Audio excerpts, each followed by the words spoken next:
Bueno, hoy vamos a ver la tarifa horaria de las máquinas de construcción, el porqué de esas tarifas, de dónde salen las tarifas, cuáles son los protocolos para tenerlos en cuenta. Otra cosa también son los costos operacionales que vamos a ver de cualquier máquina. El ejercicio aplica para cualquier máquina. Nosotros no vamos a hacer énfasis en ninguna en específico, sino que nos sirven para cualquiera de las máquinas. Nosotros, como hemos visto apenas dos máquinas hasta ahora, que es el bulldozer y la retroexcavadora, pues vamos a hacer énfasis en esas dos, pero ustedes pueden hacer el ejercicio para cualquier tipo de máquina. Antes de seguir y antes de comenzar este nuevo tema, me gustaría saber si tienen alguna duda de la clase pasada del viernes sobre los ejercicios de retroexcavadora.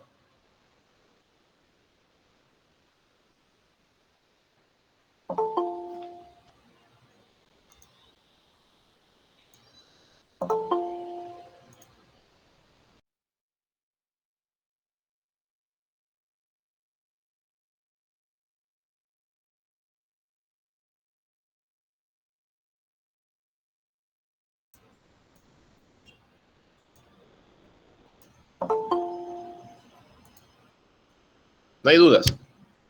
Ustedes saben que la primera temática de la retroexcavadora, de los ejercicios, es la retroexcavadora es dada. Es relativamente sencillo hallar el rendimiento. No es tan sencillo cuando buscamos la retroexcavadora adecuada. Ustedes saben que básicamente nos va a quedar una ecuación con dos incógnitas y eso tiene infinitas soluciones. Entonces tenemos que ir amoldando eso, aterrizando eso de acuerdo a alguna de las retroexcavadoras que hemos visto. Entonces, ¿no hay dudas? Bueno, arrancamos entonces.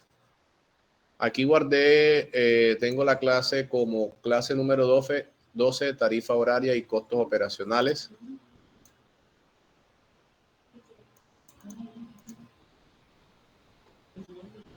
Entonces vamos a tarifa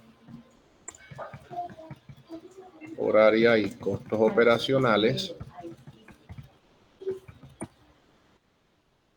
Costos operacionales. Vamos a poner un título más grande. Listo. Entonces vamos a poner, digamos, los costos operacionales. Una pregunta para todos. ¿Cuál creen ustedes que vienen siendo esos costos operacionales? O mejor, ¿quién me define eso? Vamos a compartir pantalla.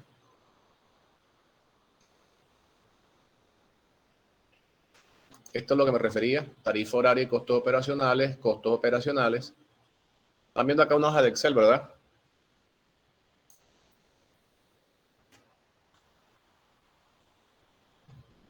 Sí, profe.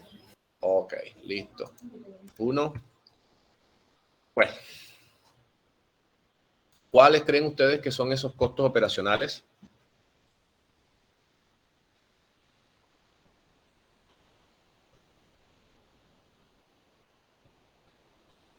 ¿Alguno?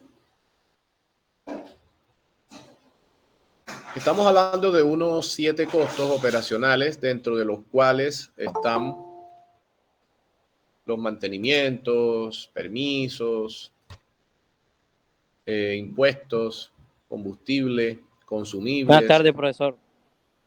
Buenas tardes. Cuénteme.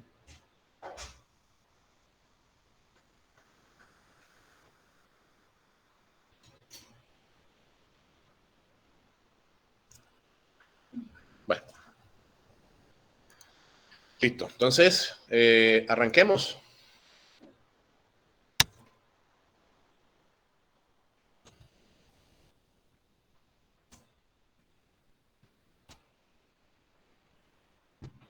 Dentro del listado de los costos operacionales tenemos el mantenimiento preventivo. Hay una categorización de mantenimientos dentro del argot mecánico y es el mantenimiento preventivo y el mantenimiento correctivo. El mantenimiento preventivo es el mantenimiento, digamos, que se debe hacer obligatoriamente de acuerdo al uso que se le hace a la máquina periódicamente. Este mantenimiento no es de carácter obligatorio. Oígase bien, este mantenimiento no es de carácter obligatorio porque ustedes no están reparando nada. Precisamente como su nombre lo dice, previene futuros daños que pueden ser peores. En la cuestión de la mecánica diésel y de la mecánica de gasolina, y hablando de maquinarias, esto trata de, los daños tratan de evolucionar de forma exponencial. ¿Eso qué quiere decir? Que cuando nosotros no hacemos el correcto mantenimiento de esa máquina, tarde o temprano va a surgir un daño. Ese daño va a ser peor que si nosotros hubiésemos hecho el mantenimiento preventivo de forma anticipada. Es decir, el mantenimiento preventivo previene daños ocasionados por el uso, sea adecuado o sea inadecuado de la máquina. Eso no exime de culpa de nadie, simplemente es que el mantenimiento preventivo es un mantenimiento periódico recomendado por el fabricante de la máquina que se debe hacer de acuerdo a un uso, y vuelvo y digo, puede ser adecuado o puede ser inadecuado. Entonces, normalmente el mantenimiento preventivo viene con los cambios de algunos repuestos, debido al desgaste y o uso. Esto se da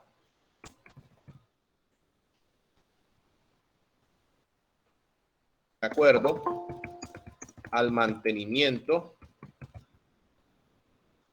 propuesto por el fabricante. Es decir, el fabricante le dice a usted lo que debe cambiar de acuerdo al número de horas, de uso de la máquina. Por ponerles un ejemplo,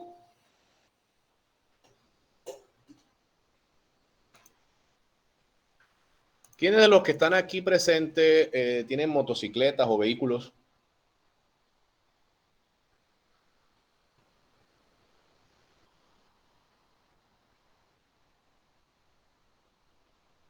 ¿Quiénes tienen motocicleta o vehículos de los de ustedes?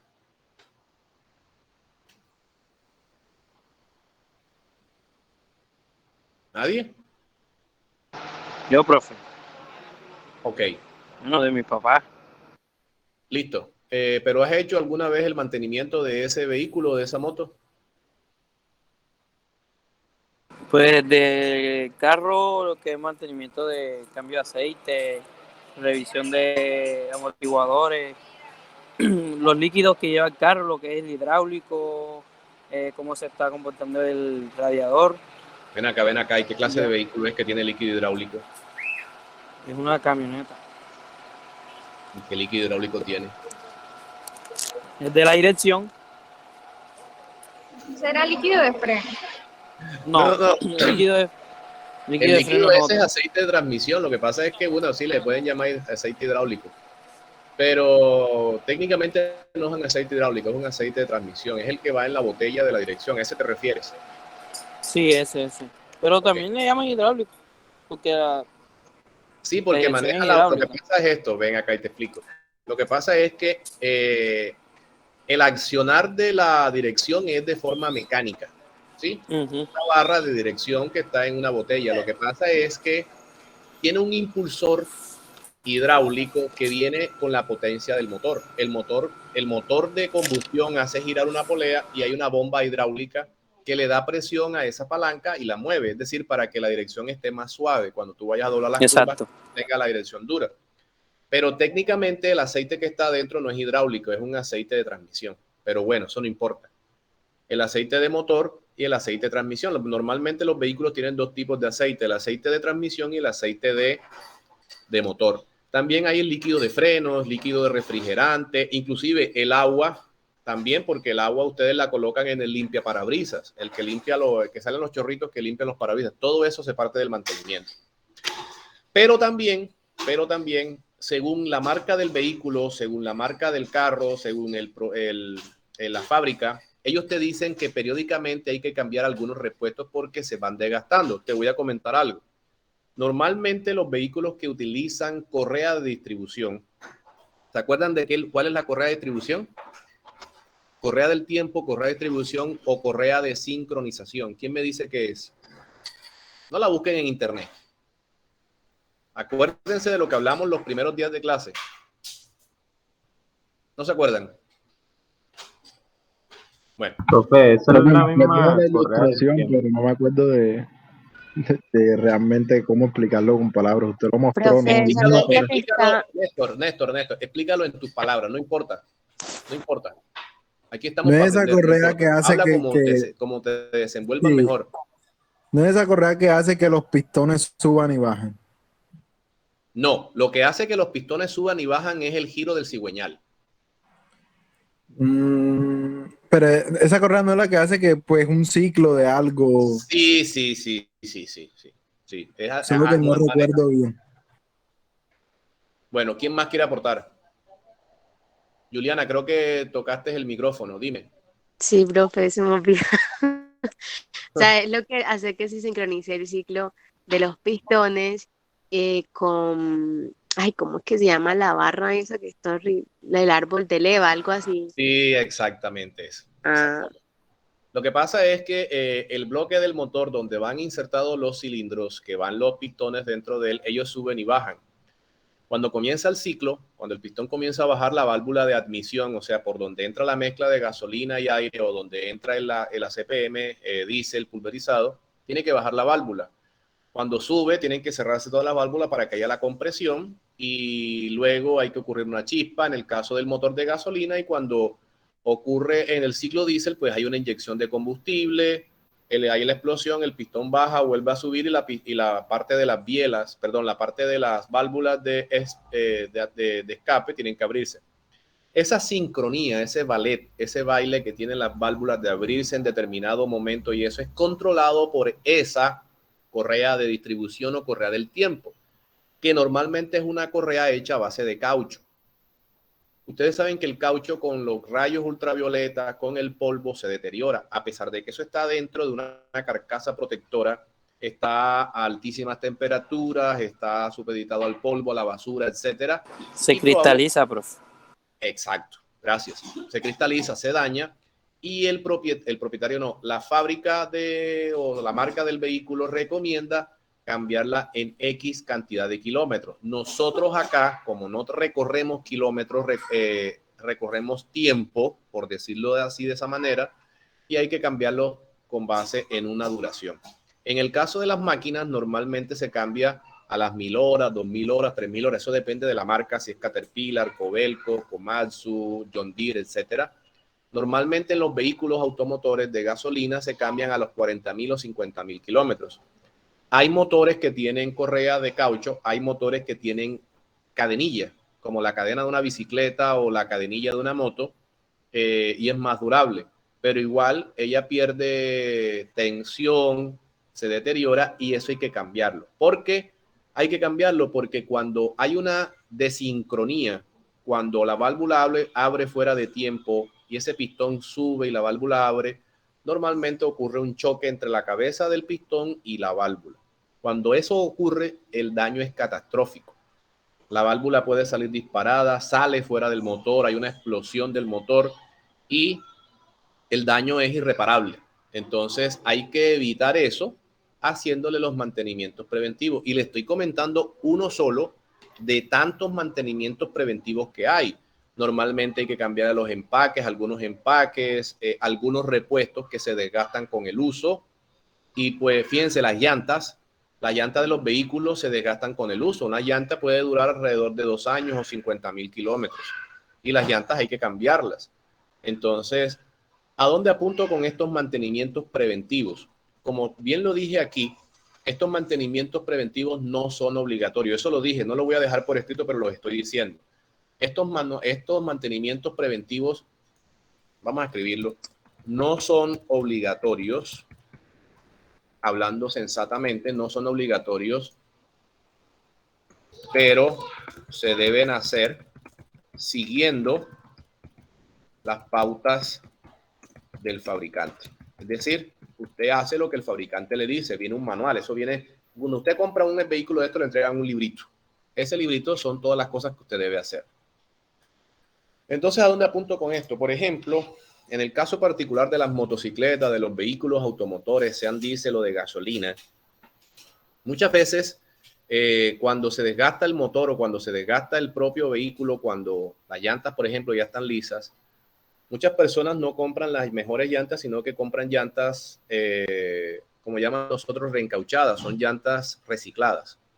Simplemente que la llanta ha perdido parte de la capa esa de rodamiento y la reemplazan por otra capa. Eso es legal, eso se compra, ustedes las pueden comprar, son llantas reparadas, refaccionadas o reencauchadas. Y si les pongo un ejemplo, una llanta de un vehículo normal que vale 500,000 pesos, esa llanta puede costar 200, 250 y puedes tener hasta la misma vida útil de una llanta nueva. El problema es que el desempeño de pronto no va a ser el mejor. Las distancias de frenado van a ser un poco más largas. El labrado se va a desgastar de una forma asimétrica. O sea, el labrado es el alto relieve que tienen las llantas. Ese labrado está diseñado para evitar el hidroplaneo. Es decir, cuando usted pasa por una zona donde está inundado, donde hay una lámina de agua, el agua se desaloja más rápidamente. Todo eso lo hacen las llantas. En cambio, si usted compra una llanta de estas, en ninguna parte le dicen no la compre. O en ninguna parte le dicen tiene que comprar llanta nueva o de una marca Goodyear, de una marca Uniroyal o de una marca Pirelli, Michelin, nada de eso. En ninguna parte le dicen, sino que ellos recomiendan comprar esas llantas. Es más, el vehículo viene con unas llantas especificadas y usted puede cambiar las llantas como le dé la gana. Hola. Entonces, esa es la cuestión. Ustedes, asimismo en el mantenimiento, lo pueden hacer. Es decir, hay recomendaciones del fabricante que deben cambiar, que deben hacer, y hay cosas que no lo deben hacer. Entonces, por eso el mantenimiento preventivo no es obligatorio. Cambio de algunos repuestos. Dígame. Hay algunas llantas que traen fecha de vencimiento, algunas marcas. Y lo que pasa es que acuérdense de que dentro del proceso de fabricación de las llantas, acuérdense que eso lo inventó el señor apellido Goodyear, así se llama. Él inventó la vulcanización del caucho. La vulcanización del caucho es agregarle azufre al caucho. Cuando ustedes ven el caucho natural, cuando ustedes cogen la planta del caucho y sacan el látex, que es un líquido blanco, ese caucho, que eso desde México hasta Argentina existen plantas de caucho. Aquí en Colombia hay plantas de caucho en el Orinoco, en el Amazonia. Hay plantaciones de caucho. El caucho es muy frágil.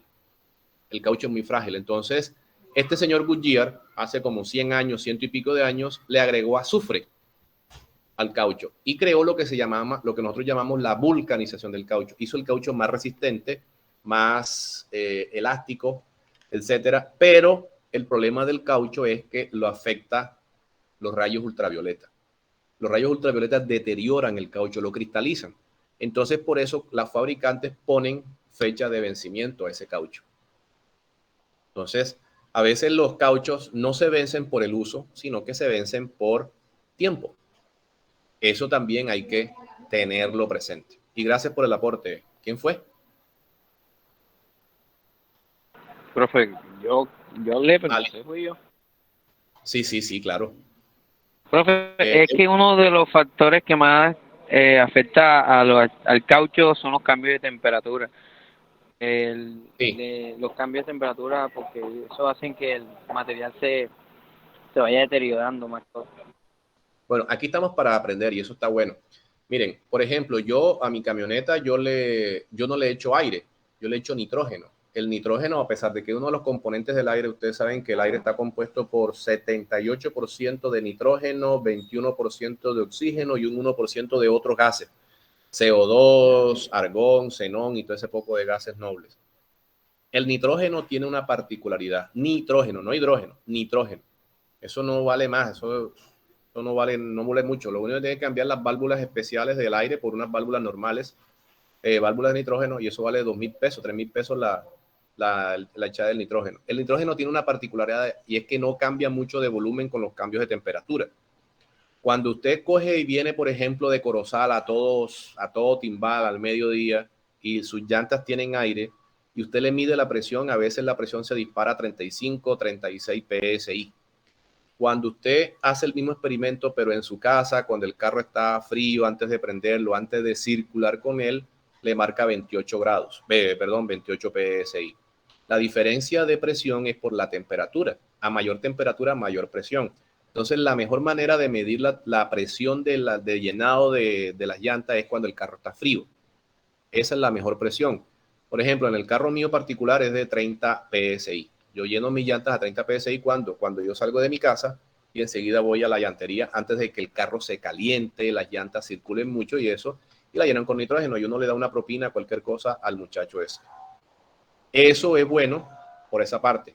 Cuando ustedes hacen cambios de volúmenes, es decir, el carro sufre o las llantas circulan en frío, en calor, se mojan, hay sol, etcétera, lo que usted dice es correcto, eso sufre bastante. Sufrimos todos. Ahora imagínense una llanta de esa que está en contacto con el suelo dando vueltas. Más que eso. Entonces, eso también gasta. Pero lo que más deteriora un caucho son los rayos ultravioleta. Eso es lo que más deteriora un caucho. Y eso es imposible de evitar porque siempre el sol va a estar pegando. Bueno. Entonces, cambio de algunos repuestos. Cambios de aceite. ¿Cuáles son los aceites? Aceite de motor, aceite de transmisión es con S, y aceite hidráulico. En el orden en que están, se cambian más a menudo. Es decir, el que más se cambia es el aceite de motor. El aceite de motor de una máquina esta se cambia cada 250 horas. Aproximadamente cada mes se debe cambiar el aceite de motor. El aceite de transmisión demora más. Puede demorar hasta... Es decir, si ustedes dividen a los 3 meses, 4 meses, dependiendo de cómo utilizan la máquina. Y el aceite hidráulico es el que más demora. Ahora, ¿por qué se cambia más frecuentemente el aceite de motor que el aceite de transmisión? ¿Quién me dice?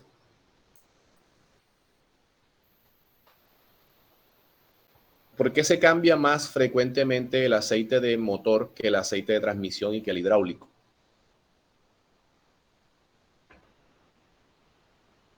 Vamos, eso lo he mencionado yo varias veces aquí en clase.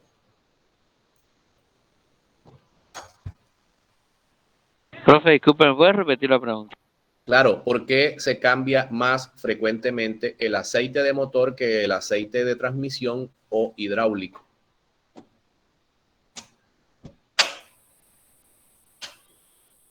Profe, porque es el que más se quema, ¿no? El más se calienta, ¿no? Esa es una razón, sí. El que más trabaja, ¿no? Pues, Profe, por las altas temperaturas el aceite pierde viscosidad y eso hace que el motor no trabaje igual. Entonces, como ahí van los piñones y los engranes, ellos necesitan... No. El aceite de transmisión es donde van los engranajes. O sea, el aceite de transmisión es que lubrica los engranajes, piñones y todo eso.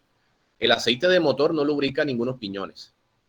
De pronto uno que otro engranaje, uno que otro piñón, pero básicamente lo que hace la lubricación del motor es lubricar los pistones en ese sub y baja y las válvulas que se abren y todo eso. Lo que dijo el señor Barros es cierto, lo que usted dijo también es cierto hasta cierto punto. El aceite de motor tiene varias propiedades y eso lo enumeramos en su momento. Bueno, digamos que sí. El aceite de motor tiene la propiedad de lubricante, lubrica. Tiene la propiedad de enfriamiento, es decir, refrigerante, porque está en contacto con las partes calientes del motor y eso con el tiempo hace perder las propiedades. Digamos que no es que pierda viscosidad, porque es que los aceites cuando son finos, cuando son de marca, los aceites tienen una propiedad que se llama multígrado. Significa de que trabajan a diferentes temperaturas.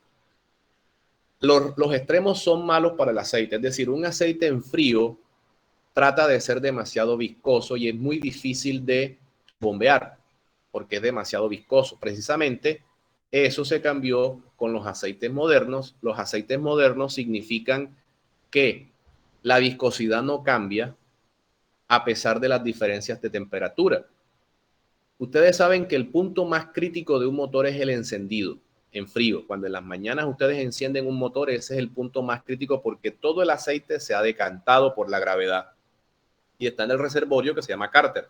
Mandar todo ese aceite a todos los recovecos del motor y que comience a lubricar es lo más complicado que hay. Si el aceite es demasiado denso, demasiado espeso, demasiado viscoso, no va a correr con esa facilidad.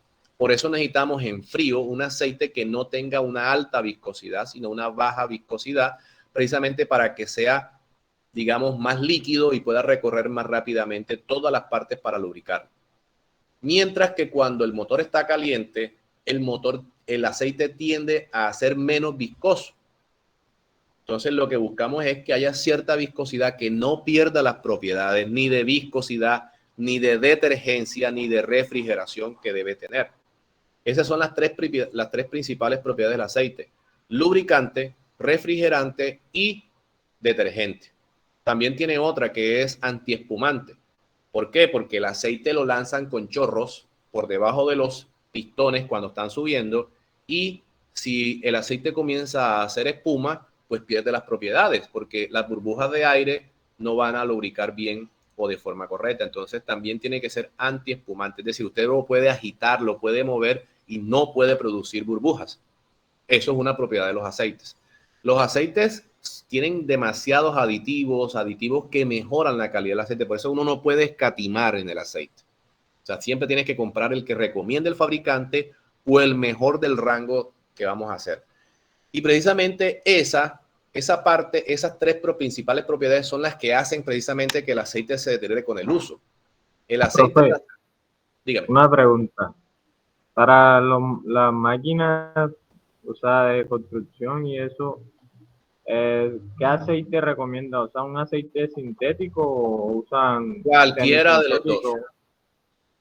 Aceite mineral o aceite sintético. Cualquiera de los dos es recomendable. Lo que pasa es que usted tiene que leer el manual del usuario de la marca del motor. Por ejemplo, si usted está utilizando Caterpillar, usted debe preguntarle a Caterpillar a través de un teléfono, a través del manual o a través del mecánico, cuál es el mejor aceite para esa máquina. Puede ser sintético, puede ser aceite mineral. Normalmente los aceites minerales que venden en nuestra zona son buenísimos. Aceite Móvil, Shell, Texaco, todos esos aceites son de excelentes calidades. Todos esos aceites son buenos. Lo que pasa es que tú tienes que comprar equivalentes. Por ejemplo, el de Móvil, el 15W85, el 10W50, 10W80, 10W90, que son los aceites para motores diésel, tienen un alto poder detergente, más que los aceites de motores de gasolina. Por eso no pueden utilizarse aceites de motor de diésel en motores de gasolina, porque los aceites diésel para motores diésel tienen un alto poder de detergente. La razón es simple. Dentro del proceso de combustión del diésel se produce hollín, se produce carbón. El aceite recupera todo eso, ese es su poder de detergencia. Lo que pasa es que precisamente las tres propiedades son las que hacen perder, esas tres características son las que hacen perder el poder del aceite. Es decir, el de refrigerante, porque está en contacto con altas temperaturas, eso lo va deteriorando progresivamente. El de detergente recoge todas las impurezas del ambiente, porque acuérdense que los motores absorben aire del ambiente, a pesar de que pasa por un filtro, todo ese aire va circulando por dentro del motor en las cámaras de explosión, a pesar, vuelvo y digo, que hay un filtro, pero a veces el filtro se tapona o a veces el filtro no funciona y toda esa mugre entra al motor. Todo eso lo recoge el aceite. Lo otro es lubricante, refrigerante y detergencia. Eso hace, además, el motor es un motor que está hecho de metal, aluminio, aceros, etcétera, y precisamente con los desgastes hay partículas microscópicas de lima, eso se llama partículas metálicas microscópicas, eso tiene su nombre, limalla creo que es, o limadura de acero, partículas microscópicas que eso lo va recogiendo el acero. Una de las formas de medir que si el motor está sufriendo daño es tomar el aceite y analizarlo para ver si tiene partículas metálicas. El aceite no debe tener partículas metálicas. Si tiene partículas metálicas es porque el motor por dentro está sufriendo un desgaste prematuro o porque hay un daño dentro de las partículas, dentro de todos los componentes. Todo eso lo recoge el aceite. El aceite, antes de circular por el motor, acuérdese que pasa por un filtro. Ese filtro con el tiempo se tapona y lo que hace es abrir una válvula de bypass y el aceite pasa libre sin pasar por el filtro. Entonces toda esa mugre vuelve otra vez al motor. Por eso es que debemos cambiar tanto aceites como filtros periódicamente. Es decir, cambios de aceite y filtros. Entonces, el primero es el motor debido a eso. El aceite de transmisión normalmente está siempre en un reservorio cerrado, no está en contacto con la intemperie como el aceite de motor. Por eso demora más. El aceite de transmisión tiene las propiedades de refrigerante y de lubricante. Entonces lubrica unos engranajes de la transmisión y no está en contacto con la intemperie, por eso sufre menos. Y lo mismo pasa con el aceite hidráulico. El aceite hidráulico pues está a una alta presión y a unas altas temperaturas, pero no está sometido a ese desgaste progresivo del roce de los elementos metálicos como los engranajes. Entonces, por eso demora más el aceite hidráulico. Esos son algunos de los componentes que hay que cambiar: el mantenimiento preventivo, cambios de algunos repuestos debido al desgaste, correas, empaques, etcétera, cambios de aceites y filtros, digamos que son los mantenimientos preventivos. Y esto lo dice el manual y de acuerdo, esto se hace de acuerdo, este mantenimiento se hace de acuerdo a las horas de uso de la máquina. No voy a poner el número de horas porque eso depende del fabricante, de la marca de la máquina como tal. 2, tenemos mantenimiento correctivo. Este mantenimiento correctivo es la reparación de alguna pieza. Denme un minuto.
Bueno, ¿en dónde nos quedamos? Quedamos aquí. Entonces, a veces las máquinas se dañan, o alguna bomba, algún gato se parte, alguna muela de las del balde se rompe o de la cuchilla. Entonces, reparación de alguna pieza dañada por el uso. A veces el uso es un uso adecuado o un uso inadecuado. Reparación de alguna pieza dañada o reemplazo de esta debido al uso. Voy a poner entre paréntesis adecuado o inadecuado, porque precisamente hay operadores que utilizan las máquinas para hacer un trabajo inadecuado. Una de ellas, la más común, es romper piedra con el brazo de la retro. He visto retroexcavadoras que el brazo se rompe. O sea, el brazo ustedes lo ven de acero y todo resistente, pero a veces se rompe. Sobre todo cuando hay sobrecarga de trabajo con la retro, es decir, se pone a excavar rocas demasiado pesadas o comienza con la misma balde a arrancar piedra, dañan el balde, dañan el sistema hidráulico y dañan el brazo como tal. Una de las cosas que más deteriora una máquina, y no es un deterioro que sea, digamos, catastrófico en el sentido de roturas, pero sí de ¿cómo les digo? Que aflojan, que inestabilizan la máquina, es cuando el balde de la retro ustedes lo reemplazan por el martillo hidroneumático. Ese martillo hidroneumático, debido a su vibración, deteriora bastante la máquina y sufre un desgaste prematuro de algunas piezas. Entonces, el mantenimiento correctivo es la reparación de alguna pieza dañada o reemplazo de esta debido al uso, adecuado o inadecuado. Eso ya depende del operador, depende de lo que ustedes tengan ahí como operador de la máquina. 3, administración de la máquina.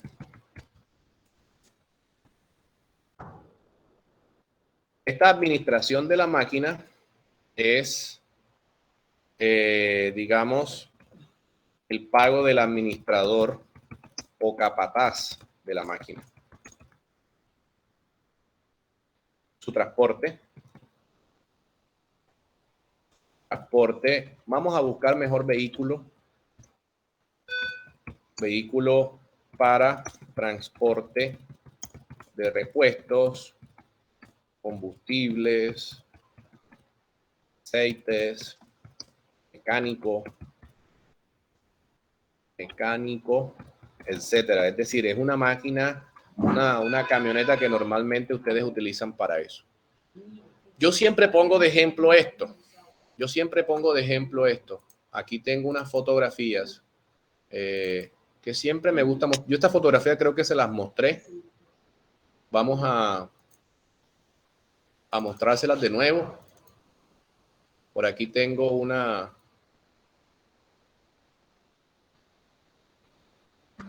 No, esta no es. Esta es la fotografía que me gusta mostrársela. Esto es una camionetica que tenía el dueño de las máquinas que me alquilaba a mí. Yo se las mostré en algún momento. Es una Kia y siempre la pongo de ejemplo. Esta que están viendo aquí, fíjense.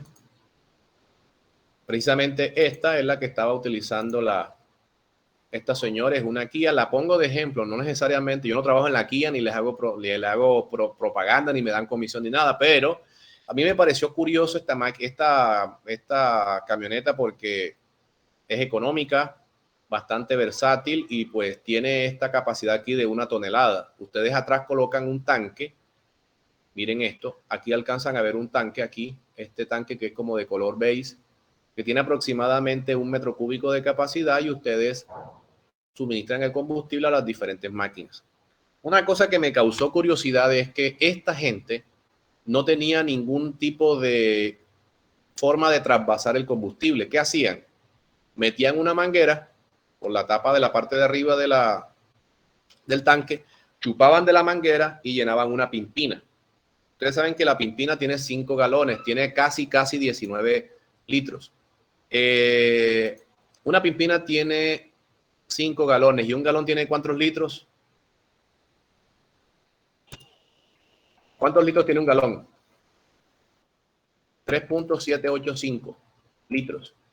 O sea que un galón tiene, una pimpina que tiene 5, tiene 18.9 litros. Estos son litros.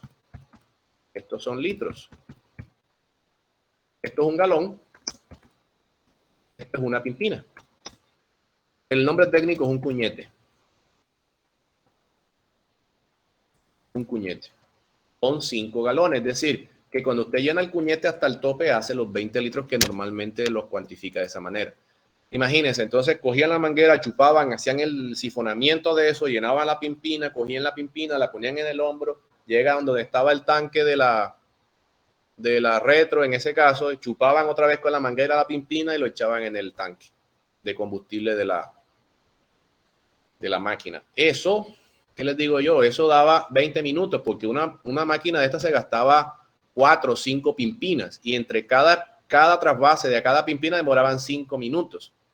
Hombre, compren una bomba, sea manual o sea eléctrica, la colocan aquí al pie del tanque y ustedes accionan con el mismo sistema eléctrico de esta camioneta o manualmente con una manivela y ustedes llenan directamente la máquina. Ustedes no tienen por qué ponerse Imagínense a cómo se llama, a llevar pimpinas y eso. Lo bueno de llevarlo así con pimpina es que usted tiene un control más exhaustivo. Es decir, usted sabe que la pimpina hace 20 litros o 5 galones y usted tanquea la máquina con 10 galones, 20 galones, 40 galones y pues ahí dice, si son 20 galones, pues son 4 pimpinas o 4 puñetes. Usted también lo puede hacer de esta manera, poniendo un contador de caudal. Ustedes saben que eso también se puede de tantos galones, tantos litros. Es decir, usted tiene la manera. Prefieren perder 20, 25 minutos, media hora tanqueando cada máquina. Imagínense, usted tiene 3 máquinas, pierden 1 hora tanqueando las 3 máquinas. En cambio, acá se llena con 5 minutos y fuera.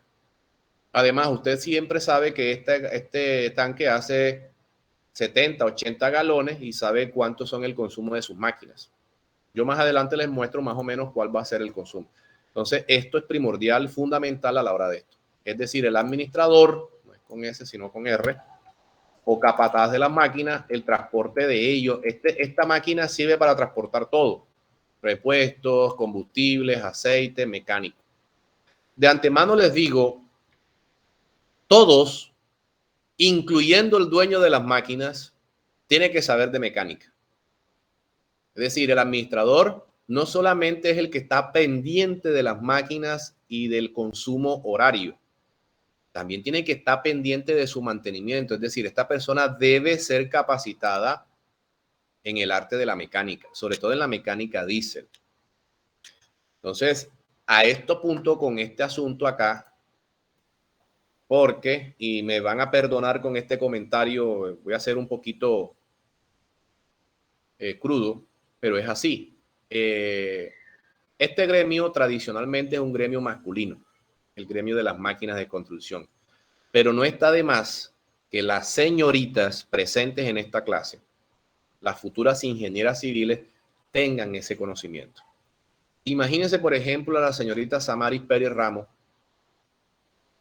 que sea la residente de obra de un movimiento de tierra grandiosísimo donde utilicen 5 retroexcavadoras, 10 bulldozers y 20 volquetas, y no tenga la más mínima idea del funcionamiento de un motor diésel, y no tenga la más mínima idea de lo que es un aceite hidráulico, un aceite de motor, ni nada de eso. Imagínense. ¿Usted qué opina, Samaris?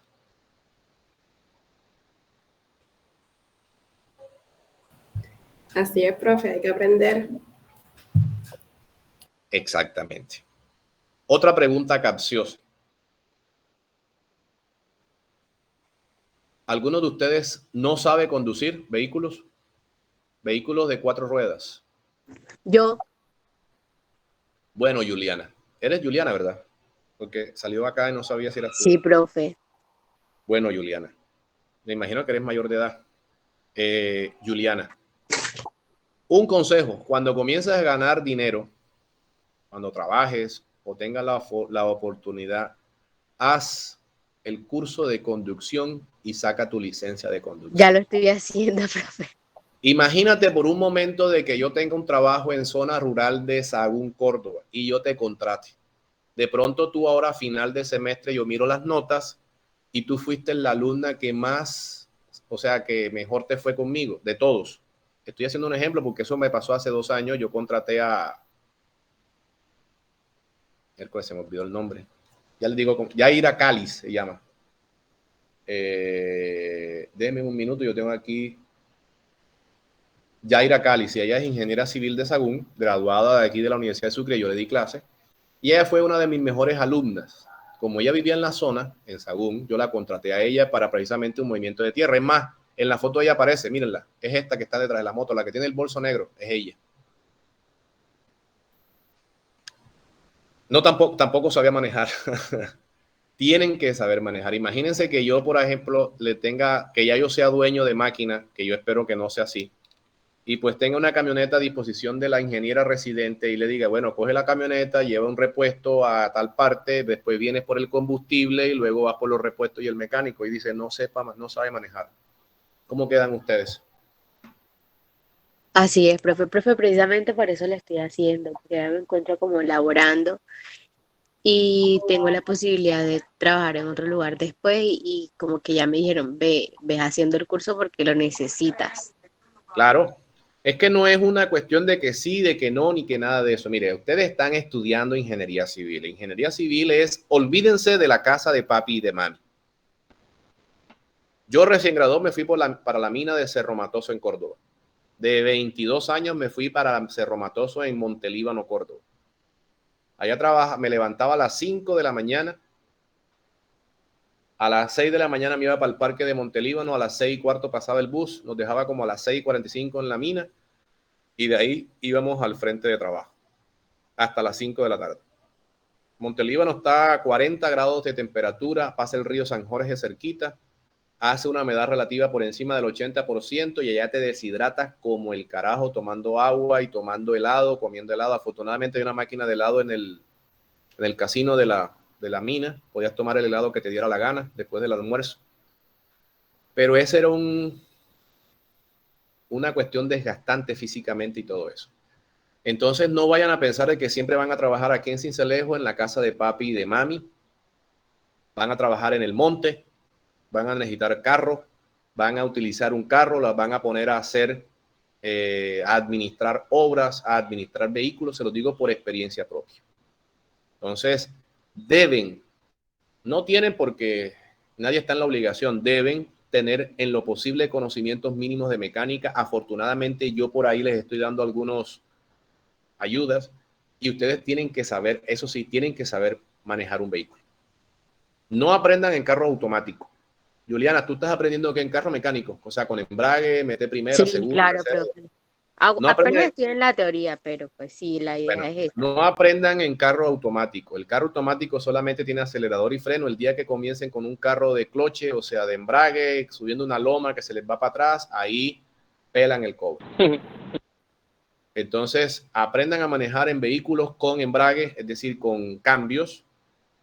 Y después, si les da la gana, pues se compra su carro automático. Ya yo tengo carro automático, yo no vuelvo más nunca mecánico, pero yo cojo cualquier carro mecánico y me creo Juan Pablo Montoya Schumacher.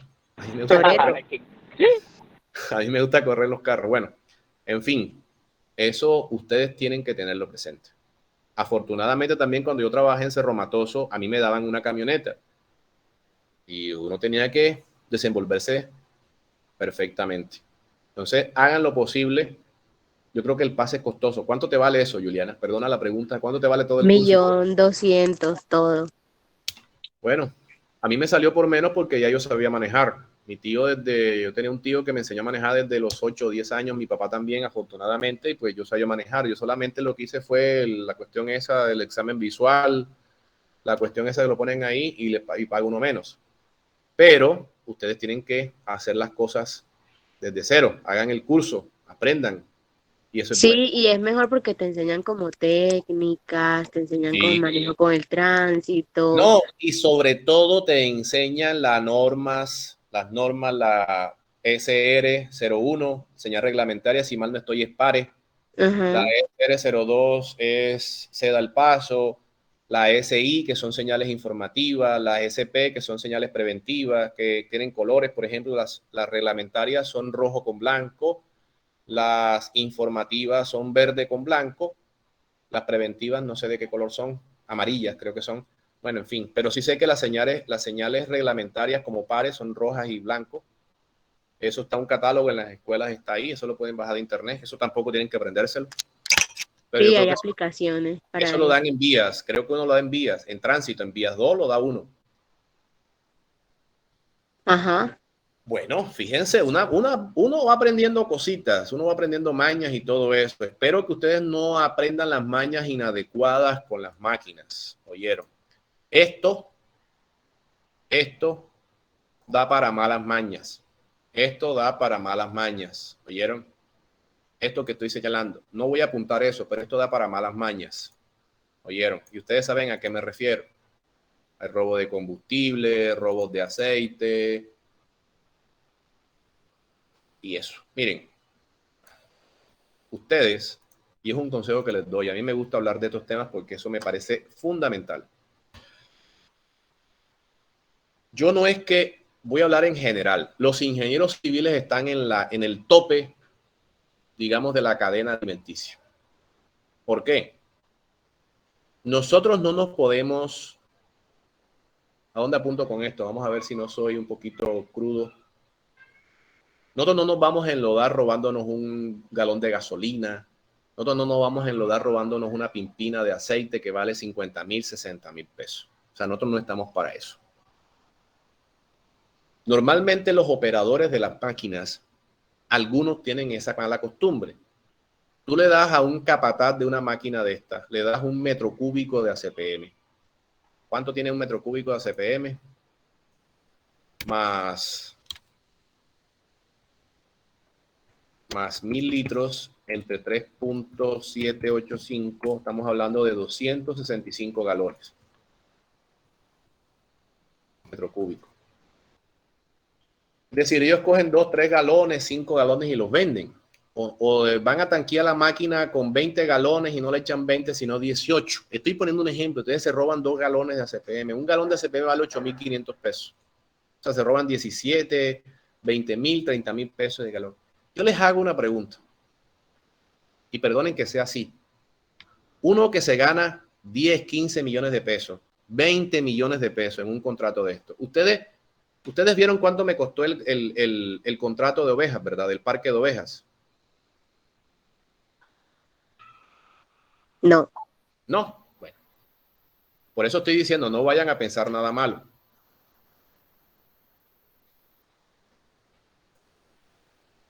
Parque de ovejas. Aquí está. Profe, eso es como, pues decía así, como arriesgarse uno por tan poquito o algo así por el estilo. Exacto, si te van a poner preso, róbate 5,000 por millones chichigua, de pesos. Exacto, por chichigua. Exacto, si tú vas a hacer un daño, pues hazlo bien hecho. Si lo vas a hacer bien, hazlo. Si Si te no, no hagas nada si ya. te van a poner preso, por 10,000 millones de pesos y coges 9,000 millones de pesos, se lo das a la mujer tuya o a tu marido, a que sea, lo esconde y después cuando sale, o sea, a eso me refiero. Usted Que no es lógico, no es lógico ganarte Así 10,000 pesos los ahí políticos. de una calentada y ya. ¿Para qué te vas a poner a robarte un galón de ACPM, 2 galones de ACPM? Miren, a esto voy, miren. O sea, este contrato fue el último contrato que yo hice el año pasado. Este es un contrato en ovejas. Mírenlo, aquí está. Construcción y dotación de parque recreativo. Si quieren, yo les puedo mostrar el contrato. Creo que lo tengo por aquí. Documentos, obras, aquí está. Contrato, aquí está. Contrato Parque Ciudadela. En serio, nunca se los había mostrado. Nada, profe. Yo creo que sí, Bueno, profe. miren. Son en civiles dos.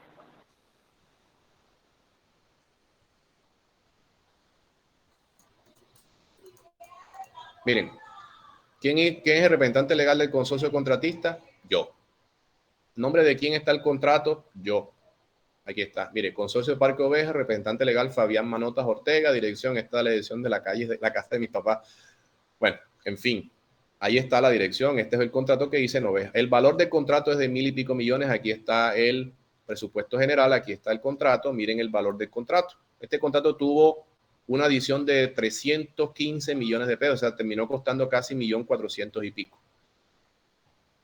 Yo les hago una pregunta, si ustedes son contratistas, bueno, en este caso porque ustedes son los contratistas, pero imagínense que yo contrate a una residente, le pague 2 millones de pesos, ustedes se van a enlodar por 16,000 pesos a robarse 2 galones de ACPM. Hombre, eso no. Eso no. Hombre. Eso lo hace un operador. Ni loco. ¿Cómo? Perdón, no te escuché. Que ni loco, profe, que ni loco. A eso no, voy. no es lógico, no es lógico, Exacto. no es lógico. Pero mire, aunque ustedes no lo crean, eso lo hacen. Aunque ustedes no lo crean, eso lo hacen. A mí me pasó con una arquitecta en Sagún que estaba con una remodelación de una cuestión de la policía en Sagún y me di cuenta de algunas cositas que se estaban perdiendo, de unos cables eléctricos, de unas cositas. Miren, no había 100,000 pesos en los cables. O sea, en total la pérdida fue de 200,000 pesos. Y esa niña yo le pagaba, creo que era 1,800,000 hace 2 años, 1,800,000. O sea, ¿de qué sirve eso? A eso voy. Ustedes trabajen de forma onerosa, correcta, de forma honrada. Fíjense que inclusive los que sacan mejores notas aquí los voy a tener en cuenta para futuras obras que voy a realizar aquí en Sincelejo, si Dios quiere. Entonces, pónganse las pilas. Entonces, ¿de qué les sirve a ustedes enlodarse por cualquier pendejada o bobada? Eso no vale la pena. No vale la pena. Si se van a enlodar, enlódense bien enlodado, con miles, pero no con algunos chichiguas. O sea, Profe, hoy. Dime. Dígame. No, que ahorita que finalice la clase necesito hablar con usted para que me facilite su número, yo. ¿Con la qué? Que cuando finalice la clase me regala su número. Ah, bueno, listo, Para ahora hablar hablamos. con usted. Ok, bueno, pues. Bueno, listo. Entonces, aquí tenemos 3 costos: mantenimiento preventivo, mantenimiento correctivo, administración de la máquina. Cuarto, transporte de la Profe, un máquina. compañero hizo una pregunta por el chat. ¿Hay algunos porcentajes? ¿De qué te refieres, Torres? ¿Porcentaje de qué?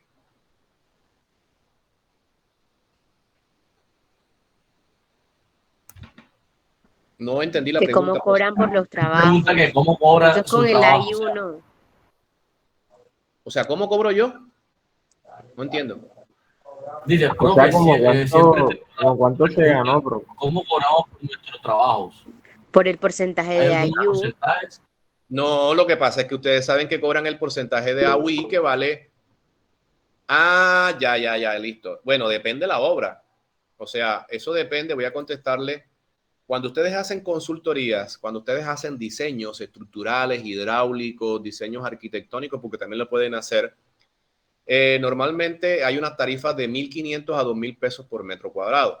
O sea, si una vivienda tiene 400 metros cuadrados y ustedes cobran a 2.000 pesos por diseño estructural, pues ahí saben cuánto cobrar: 800, 900, 1.000.000. Eso es una tarifa. Eso también puede ser negociable. Cuando estamos hablando de contratos, ustedes sacan el presupuesto a través de los costos directos, hacen los análisis de precio unitario y a eso le sacan un porcentaje de costos indirectos. Acuérdense que los costos indirectos es un porcentaje de los costos directos. Los costos directos son mano de obra, herramientas y equipos y materiales. Ustedes hacen lo que nosotros llamamos los análisis de precio unitario, lo hacen completico cada uno, suman todos los precios, lo multiplican los precios unitarios por las cantidades, eso da el presupuesto de los costos directos. Luego hace lo que llamamos los costos indirectos, que son A u I. Aquí está, por ejemplo, presupuesto general. El presupuesto general, fíjate, aquí están total costo directo 775, la interventoría, pero la interventoría es por aparte. La administración 4, imprevistos 3 da 27 y utilidad 5 da 32%. El 32% son 248 millones de pesos. Pero no vayan a pensar que yo me gané 248 millones de pesos, porque el sueldo de la residente sale de aquí de la administración. La casa que yo alquilé para guardar los materiales sale de aquí de la administración. La energía eléctrica y el agua que pagaba de esa casa salía de la administración. Yo todos los días, día por medio, me iba para Ovejas. La gasolina de mi vehículo, el pago de los peajes, los almuerzos y todo son gastos administrativos. Yo tenía celaduría diurna y nocturna. En el día tenía un bodeguero, en la noche tenía un celador, también salía de ahí de los costos administrativos. En algún momento me llovió, yo tuve que hacer un movimiento de tierra adicional, eso es un imprevisto. Entonces no vayan a pensar que a uno le van a quedar 248, le queda menos. Puede ser la mitad, puede ser un poquito menos, pero... Profe, pero no le queda lo de la utilidad, el 5%. Pues no, te queda más. Ah, ok. O sea, queda mínimo te queda la utilidad. Sí, claro, te queda la utilidad, pero acuérdate que hay también otros costos, que son los costos ocultos, como yo les llamo. Que tú sabes que en el sector público a veces hay que colaborar para que se muevan, entonces, porque ellos son estáticos. Entonces, para volverlos dinámicos, tú tienes que incentivarlos. Y yo me imagino que ustedes saben cuáles son los incentivos, ¿verdad? Uy, no, profe, pero eso sí es rentable. No es como mucho en esos costos. ¿A qué te refieres con que es mucho? ¿Lo que gano o lo que hay que dar? No, lo que hay que dar, obviamente. Pues, si no lo das, no trabajas. Uy, no, qué pereza. Sí, pero así es el negocio. Si a veces hasta me tocaba llevar papel para que ellos imprimieran sus propios documentos. Con eso te digo todo. Qué dureza. Sí, y no solamente me refiero a esta alcaldía, todas las alcaldías. Yo he trabajado con varias alcaldías y son son paquidérmicos, o sea, son lentos. La respuesta favorita de ellos es no, venga mañana. Entonces, cuando ya tú das los incentivos, ya es sí enseguida. Hay un cambio de actitud. Y yo soy desesperado. Yo quiero que las cosas salgan ayer. Ni siquiera me espero hoy ni mañana, sino que deben salir ayer. Debieron salir ayer. Entonces, todo el mundo trabaja. Profesor, ¿y cómo empieza uno como a contratar, a moverse? O sea, porque no Aprendiendo debe a ser manejar. fácil. Aprendiendo a manejar primeramente. Segundo, abran una cuenta de ahorros y una cuenta corriente. Comiencen a tener deuda. Comiencen a tener vida crediticia. No, yo quiero ser contratista. Yo quiero volar. Yo quiero ser Superman. Todos queremos ser contratistas. Eso está bien y que sueñen en grande. Pero comencemos desde gatear. El gateo comienza. Tengo una base por ahí. Porque... Ahorro no sirve. El gateo, escúchenme, el gateo comienza con aprender a manejar. Luego, abran una cuenta de ahorros y si pueden una cuenta corriente. Comiencen a mover. Los sueldos consígnenlos, retírenlos, consígnenlos. Así pierdan el 4 por 1000. Soliciten tarjeta de crédito. Soliciten tarjeta de crédito. Endeúdense, paguen la deuda, sean puntuales. El problema es que la DIAN comienza a verlos. La DIAN tiene una lupa inmensa. Ese es el problema. Sí, pero te digo una cosa, yo voy a cualquier banco y no por ser Fabián Manota, sino por ser contratista. Yo voy a cualquier banco de aquí de Cincelejo y me abren las puertas.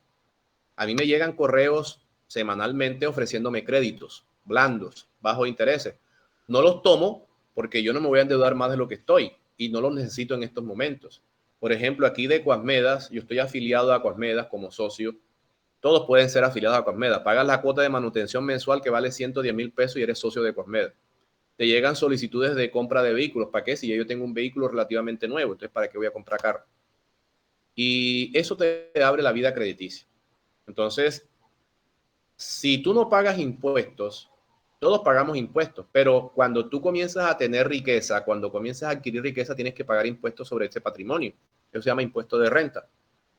Normalmente yo pago eso en septiembre de cada año. ¿Por qué? Porque por mi número de cédula, termina en 0, es el último, pago en septiembre o octubre. Eso es bueno. Si tú vas a un banco, fíjate, tú vas a un banco y le dices al señor banco, quiero un crédito. El banco te dice, hay dos opciones, como asalariado o como independiente.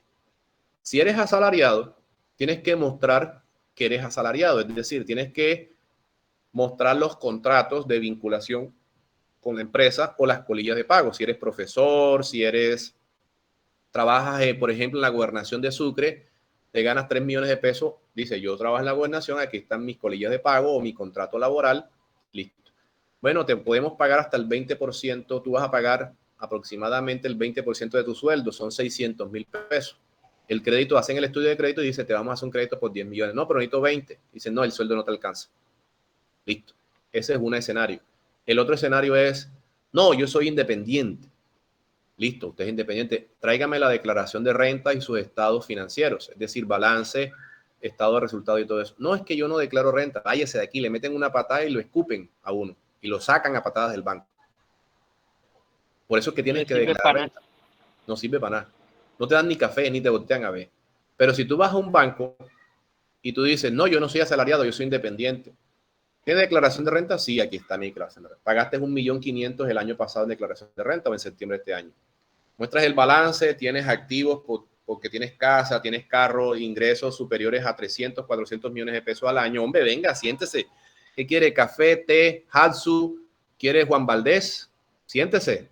¿Qué quiere? ¿Cuánto necesita? Y nosotros se lo prestamos. No, necesito 100 millones de pesos. Claro que sí, vamos a llenar esto, En 3 días, 4 días, la semana que viene está listo el crédito. ¿Por qué? Porque declaras renta y tienes bienes inmuebles. Ahora, al tener bienes inmuebles y declarar renta, la DIAN te tiene cogido y dice, tienes que pagarme el impuesto. Claro está, pero fíjate los beneficios que tienes. tienes tarjetas de crédito, tienes créditos rotativos. El crédito rotativo es el colchón mío de seguridad. Yo tengo un crédito rotativo en el Banco de Bogotá. Cuando estoy mondado, que no me alcanza la plata, voy y saco plata del banco, porque es un crédito que yo tengo, de un cupo tope. A medida que yo voy ganando plata, cojo de aquí, voy tapando allá. Esa es la vida del ingeniero civil. Destapar un hueco para tapar otro y mover plata de un lado para otro. Acuérdense que yo siempre les he dicho, uno se vuelve un administrador de recursos, en este caso de recursos financieros. Cuando estamos hablando de máquinas, recursos técnicos. Cuando estamos administrando gente, recursos humanos. Este es el negocio. Esto es un negocio. Tienen que visualizarlo como un negocio. Cuando yo me gradué de ingeniero civil, yo pensaba en ser residente, en construir, en diseñar. Yo siempre estuve con la rasquiñita del diseño, de la geotecnia, esa vaina. Eso está bien. Yo les comenté a ustedes, yo comencé a estudiar en Bogotá, en la Universidad Nacional, una maestría en geotecnia. Porque yo cuando me gradué de la Universidad de Cartagena, yo quería ser geotecnista. Yo quería reemplazar a Terzaghi, a Peck, a Hanson, a Torbun, a todos los padres de la geotecnia. Cuando comencé a estudiar me di cuenta de que eso no era lo mío. Me retiré y me pasé para gerencia de proyectos en la Universidad de los Andes y me gradué. Pero por eso yo les digo a ustedes, gradúense como ingenieros civiles, no hagan posgrados enseguida, no lo hagan. Quemen la etapa de residente 2 años. ¿Por qué? Porque ustedes vienen con un bagaje de conocimientos y de gustos cuando están estudiando ingeniería civil, que ustedes vienen, por ejemplo, el señor Barros dice, yo quiero ser contratista, yo quiero dedicarme a la gerencia de proyectos. Resulta de que, por ejemplo, estoy poniendo un ejemplo, al señor Barros lo contrata Fernando Jove y lo pone a trabajar con su empresa en pavimento. Resulta que Barros le gusta el pavimento y la gerencia de proyectos no le gusta. Entonces dice, yo voy a estudiar pavimento. Entonces hace un doctorado, maestría, especialización en diseño de pavimento. Estoy poniendo un ejemplo. O Juliana viene con ganas de reemplazar a Rodrigo en la Universidad de Sucre. Ella quiere ser geotecnista. No, gracias.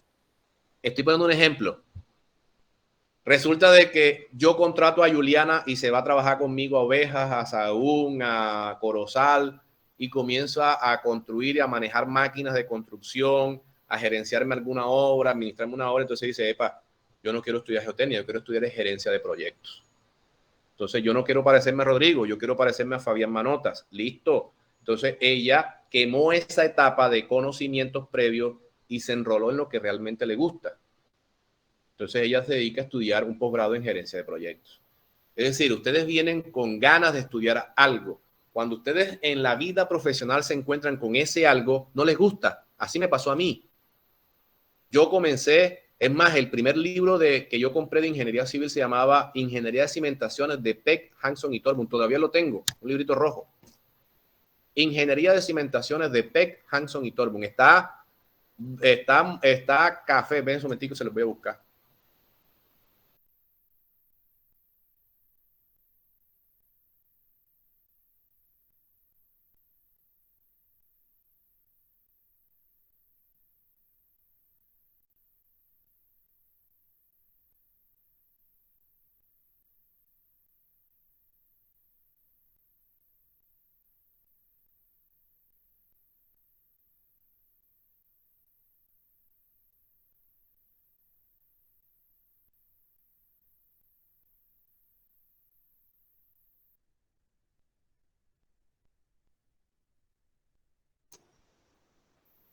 Miren, vean, está amarillo, ya aquí se está desprendiendo. ¿Ve? Si ven que está amarillo, las hojas están amarillas.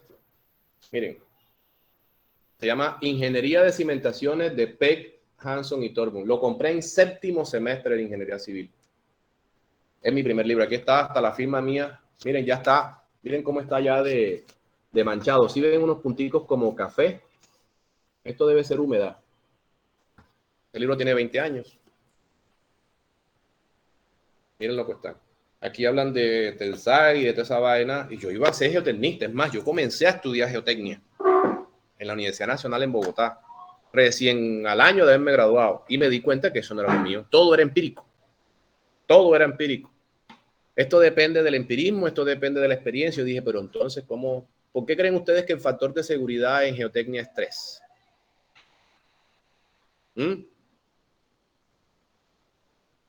¿Nunca se hicieron esa pregunta? ¿Por qué la carga muerta apenas el 20%? ¿Y por qué la carga viva apenas el 60%? ¿Y por qué en geotecnia es el 300%? ¿Nunca se han hecho esa pregunta? ¿Por qué cuando uno diseña zapatas considera que la resistencia del suelo tiene que disminuirla en un 300% o la carga actuante tienes que aumentarla un 300%? ¿Nunca se han hecho esa pregunta? Profe, no me la he hecho, pero puedo imaginar que es que debemos trabajar sobre lo necesario siempre como para estar más precavidos de cualquier No, cosa. señor, porque desconoces el comportamiento real del suelo. Eso lo averigüé yo en mi posgrado. Porque tú no sabes a ciencia cierta cuál va a ser el comportamiento del suelo. Tú lanzas teorías y esperas que en la práctica se cumpla. Tú lanzas hipótesis y las cumples. Acuérdate que tú consideras que el suelo es isotrópico, homogéneo y que el comportamiento va a ser igual. Y ese es el embuste más grande del universo. El suelo ni es isotrópico, ni es elástico, ni elastoplástico. El suelo es netamente plástico. Tú deformas una partícula de suelo y queda deformada. El suelo no vuelve a su estado natural, no es elástico. Y dentro de las teorías se considera elastoplástico y todo eso. Eso ustedes lo estudian, ¿sí o no?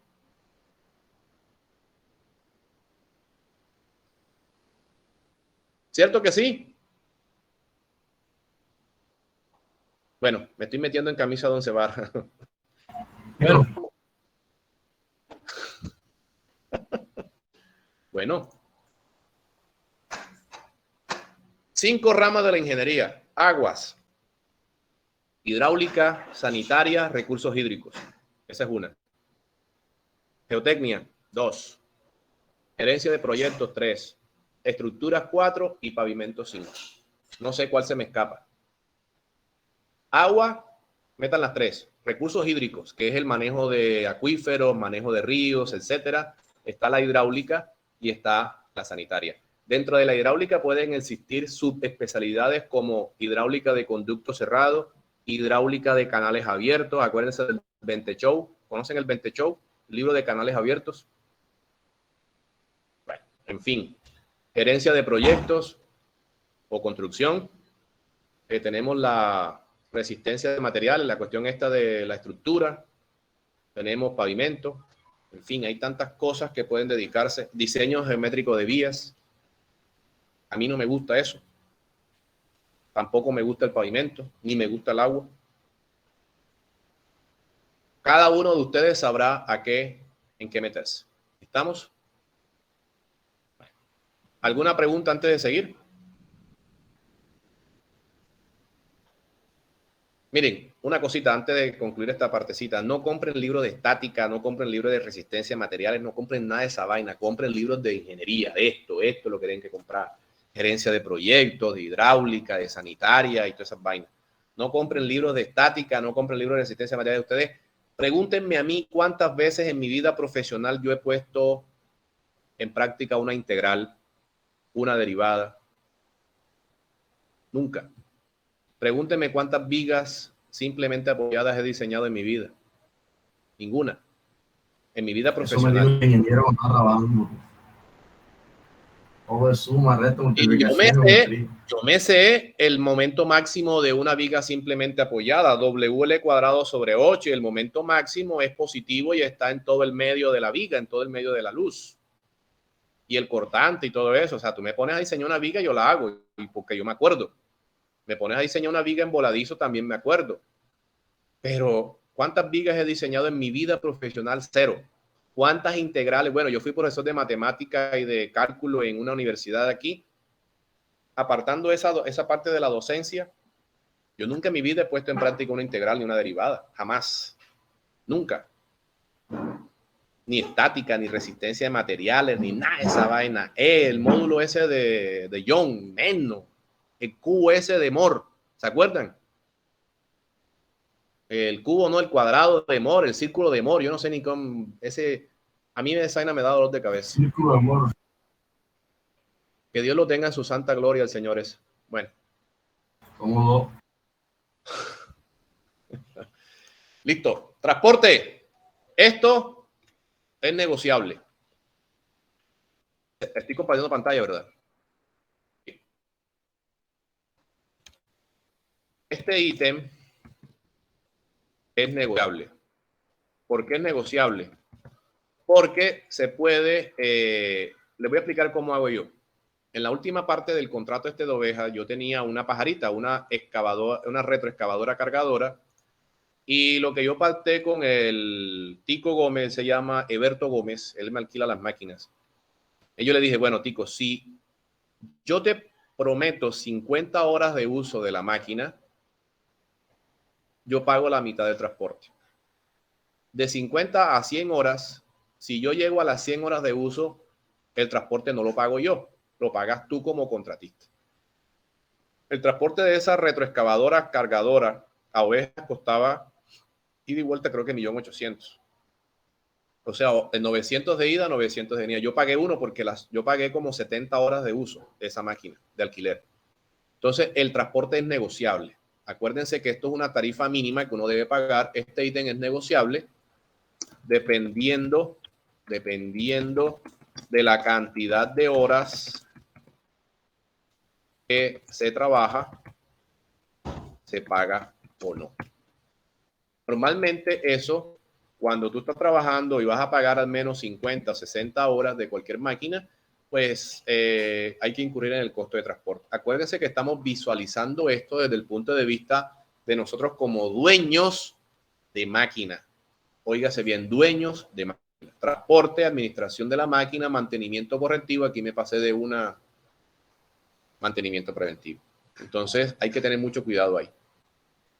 5. Combustible. Por supuesto. Consumo horario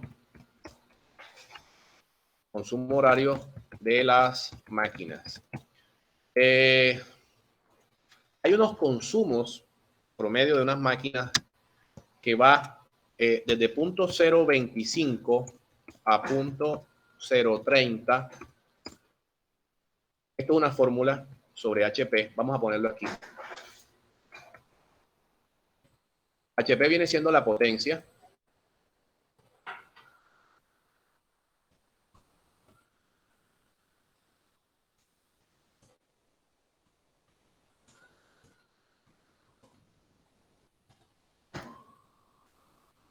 En caballos de potencia, el motor de la máquina.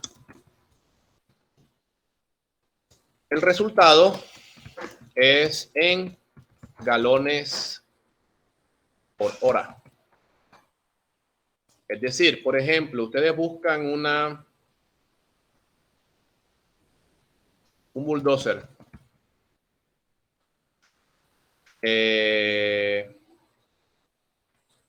Un bulldozer, un D6 XL, que tiene 148 caballos de potencia. Ustedes simplemente lo que hacen es multiplican 148 HP por esto, 0.025 sobre HP, y les da, no sé cuánto les da, multipliquen esto, 148 por 0.025 da 3.7 galones por hora de consumo. Esto es, ¿de qué depende este punto 0.25 a punto 0.30? Esto tómenlo con pinzas, dependiendo del estado de la máquina. Nueva, usada o desgastada. No está de más decirle que las máquinas nuevas consumen menos, las máquinas muy desgastadas consumen más.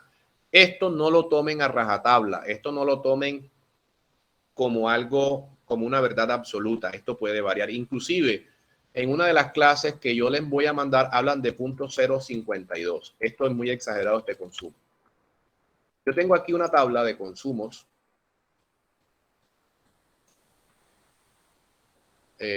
Clases preparadas, consumo.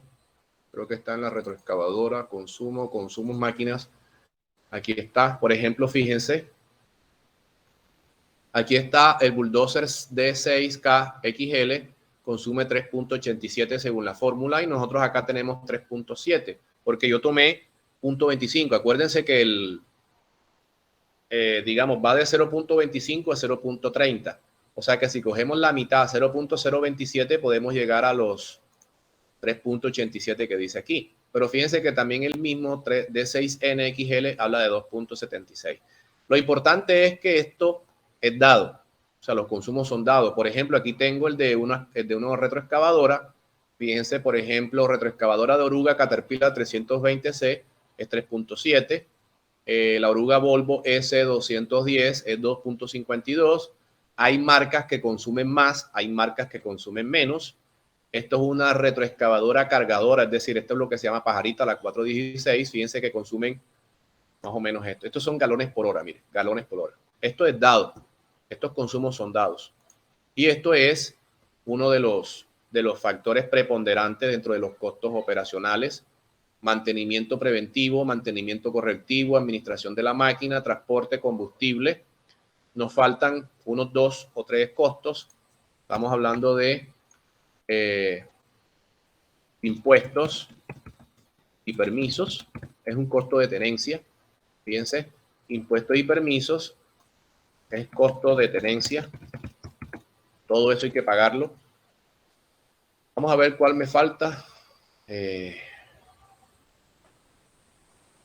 Costos operacionales, mantenimiento correctivo, administración de la máquina, transporte, combustible y por supuesto 7, operación.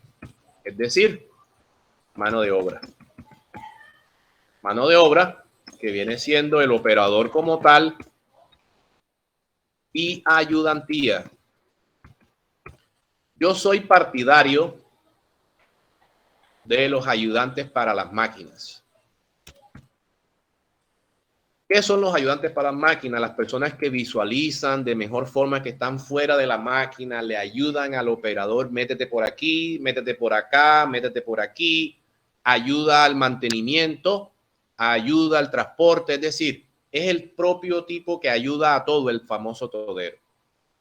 Ese tipo, ténganlo, es una persona bastante de su confianza, más que el operador, porque es el que les va a decir a ustedes todo lo que pasa. Entonces, es una persona, yo soy partidario de tener ayudantes para máquinas, aprovechar para colocar tildes aquí y todo eso. Entonces, hay que ser bastante rigurosos con la escogencia de las personas. Vamos a poner aquí en mayúscula la primera. ¿Cómo es el pago del operador? ¿Cómo es el pago de los ayudantes? El ayudante tiene un salario básico. ¿Oyeron? El ayudante tiene un salario básico, normalmente es el mínimo o un poquito más. Hay 2 formas de pagarle a los operadores de las máquinas. Se puede pagar por hora trabajada o se puede pagar por un básico más hora trabajada o se puede pagar por un básico neto. Entonces, eso depende de ustedes, depende de la calidad de los trabajos y depende de él. Cuando ustedes tienen trabajo constante, es mejor pagarle por producción. Para ponerlos en contexto, yo estuve hablando, yo creo que se los dije en la clase pasada, uno de los socios míos es dueño de máquinas. Él le paga por producción. Cuando maneja la retroexcavadora, le paga 10,000 pesos por hora. Si trabaja 300 horas al mes, le paga 3 millones de pesos. Si trabaja 200 horas al mes, le paga 2 millones. A veces las condiciones cambian, no hay mucho trabajo y él le paga un básico, le paga 1.200.000, lo que trabaje. La pregunta o la parte de trabajo es que cuando no está trabajando, o sea, cuando no está laborando en la máquina, tú tienes que pagarle 1.200.000 porque ese fue el pacto. Entonces el socio mío dice que él lo manda a llevar un repuesto, está pendiente de algunas cosas y todo eso. Es decir, él dice que él nunca se queda sin trabajo, afortunadamente, y pues le pone que hacer o le pone labor al operador. Lo que pasa es que uno, imagínense, pagarle un montonón de plata a una persona esta para que no haga nada es como doloroso para el bolsillo de uno. Entonces, ustedes deben tener eso presente, ¿oyeron? Por eso esto es, tómenlo también como algo el operador se puede pagar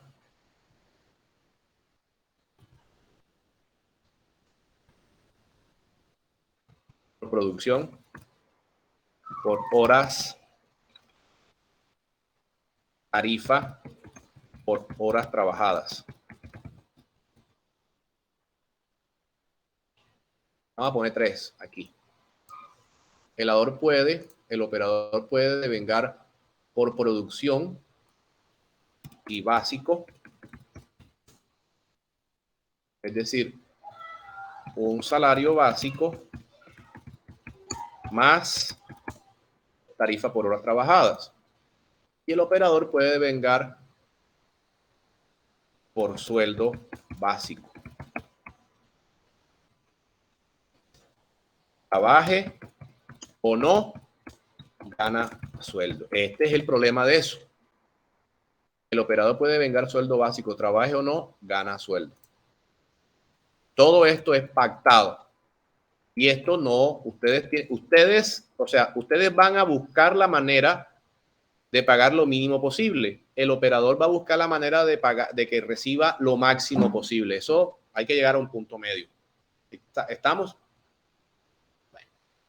Estos son los costos operacionales. Esto, mantenimiento correctivo, administración, transporte, combustible, impuestos, permiso, operación. Hay otros costos.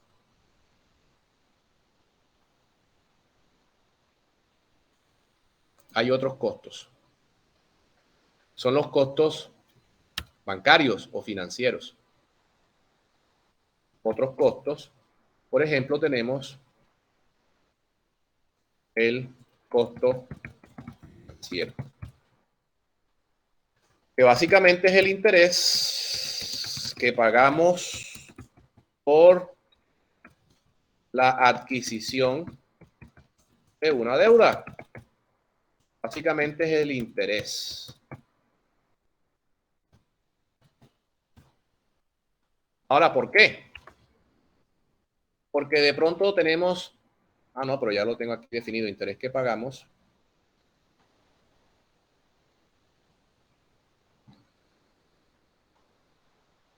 Nosotros no tenemos la plata para comprar una máquina. Por ejemplo, la máquina de un bulldozer vale 400 millones de pesos puesta aquí en Colombia, aquí en Sincelejo, y no tenemos la plata. Nosotros vamos a un banco y hablamos con el banco y le decimos, hombre, banco, necesitamos 400 millones de pesos para comprar una máquina. El banco te dice, sí, te prestamos a una tasa de interés de acuerdo al mercado y te prestamos el dinero. Hay que tener en cuenta muchas cosas, que a veces los bancos prestan un porcentaje de la deuda total. Entonces hay que tener en cuenta eso. Normalmente cuando se habla de leasing, que es un sistema de arrendamiento con opción de compra al final, te prestan hasta el 80-90%. A veces te prestan por interés normal, que es hasta el 70% del valor del activo, en este caso de la máquina. Entonces ustedes tienen esa forma de trabajarlo a través de las matemáticas financieras que están aquí en este computador. Entonces, vamos a cambiar aquí el nombre. Costos. Vamos a poner otra página. Vamos a poner amortización. Hay dos formas básicas de nosotros hallar esos costos y de esos intereses. Le vamos a poner un ejemplo aquí de eso. Vamos a imaginarnos que vamos a comprar un bulldozer. Se necesita comprar un bulldozer D6 a un costo de 400 millones de pesos, puesto en Colombia. Y se solicita un crédito por el valor total. Ojo, estoy siendo específico en el valor total, a una tasa de interés del 0.7% efectivo mensual y a un plazo de 10 años.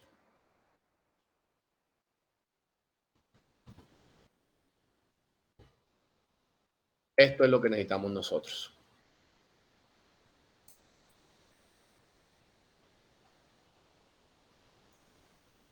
Ejemplo, se necesita comprar un bulldozer de 6 a un costo de 400 millones de pesos puesto en Sincelejo y se solicita un crédito en un banco por el valor total a una tasa de interés del 0.7%, que es una tasa bajita, efectivo mensual y a un plazo de 10 años. Necesitamos hallar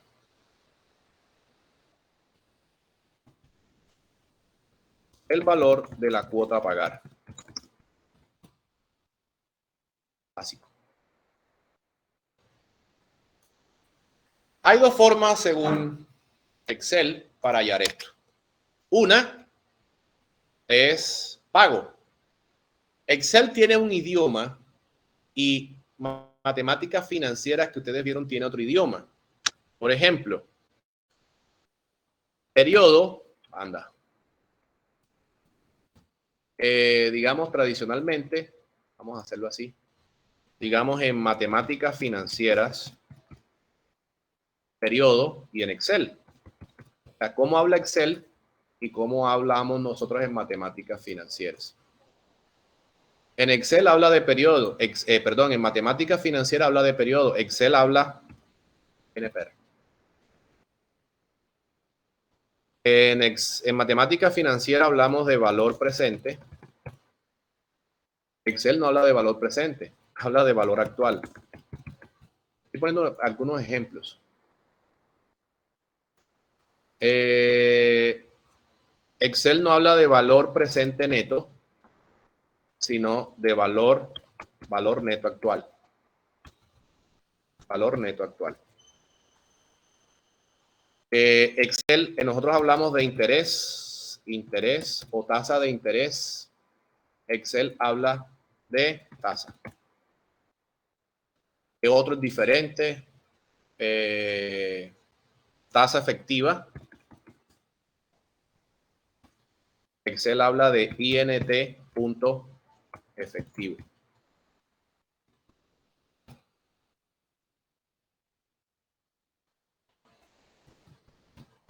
Fíjense, son dos cosas diferentes. Lo único que hay que relacionarlos y saberlos interactuar en ellos.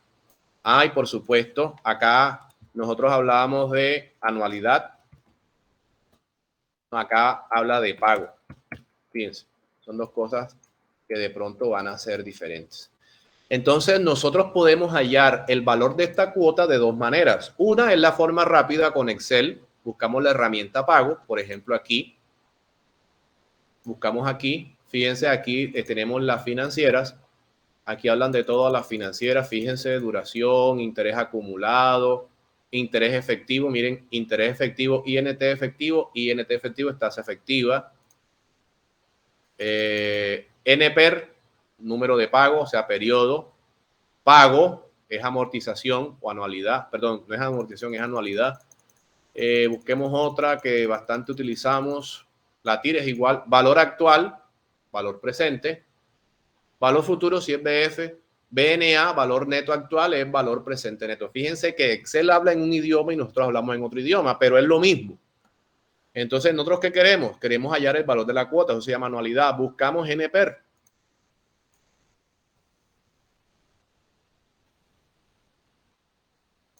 Ahí está, NPER. Nos pregunta 5 cosas. Siempre los menús o los submenús preguntan 5 cosas. Obligatoriamente hay que colocar 3.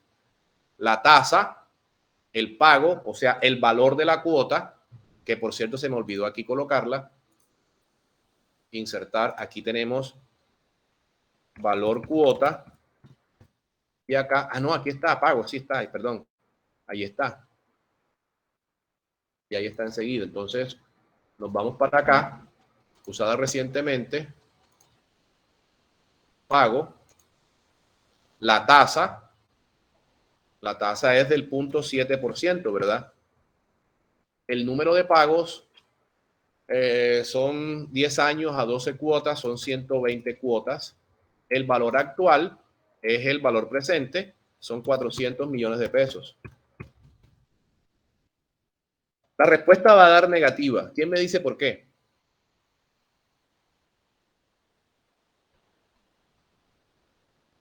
Porque son egresos, profe. ¿Y por qué otra razón? Miren, negativa. Esto es básicamente esto, miren. Les voy a comentar. Insertar. Vamos a hacerlo así cortico. Ponemos una flecha para arriba, aquí. 400. A mí me gusta darle formato de moneda sin signos y con el español Colombia. Aquí, español Colombia con estas cifras. 400 millones. Teóricamente, cuando usted tiene aquí 120 cuotas, 120 meses, el equilibrio de esta ecuación, esto es un flujo de caja o flujo de efectivo, se equilibra. Si todo está para arriba, no hay equilibrio. Esto se equilibra hacia abajo. Es decir, las cuotas son pagos. Estas cuotas van hacia abajo.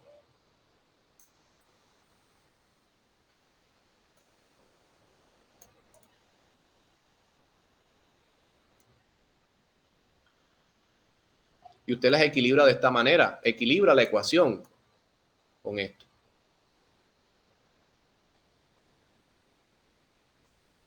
Ahora, aquí pasamos una raya porque no son 120 cuotas.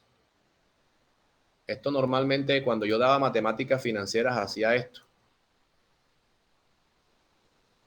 Más o menos, bueno, me quedó hasta bonito. Esto, estamos hablando de las cuotas. ¿Cuánto es la cuota? 4.938.060,7. También le podemos dar el mismo formato, moneda, sin signos, español Colombia. Esto. Ahí tenemos. Este es el valor de la cuota. Como ya la estamos mostrando hacia abajo, es positiva porque está equilibrando todo eso. 120 cuotas equilibran a los 400 millones. Esto es la fórmula más rápida para hallarlo en Excel. Fíjense, con la herramienta financiera, pago. Ustedes quieren hallar el número de periodo, también todo eso lo pueden hallar. Pero esto nos muestra el comportamiento del crédito. Hay otra forma que se llama tabla de amortización estilo francés. Es básico. Yo me imagino que ustedes ya lo vieron. Digamos que esto es periodo. Vamos a hacer una tablita aquí con los intereses, con los datos. Digamos, interés.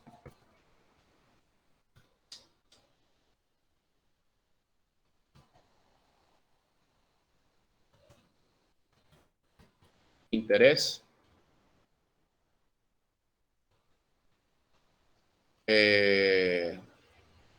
Valor, no, valor cuota no, valor presente, o sea, el desembolso del crédito. El interés es 0.7%. El valor presente son 400 millones.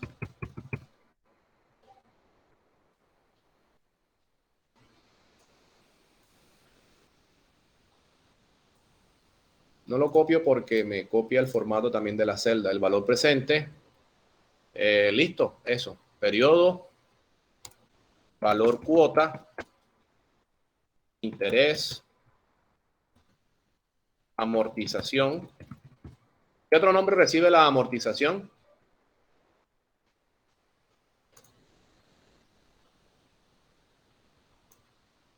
¿Qué otro nombre recibe la amortización?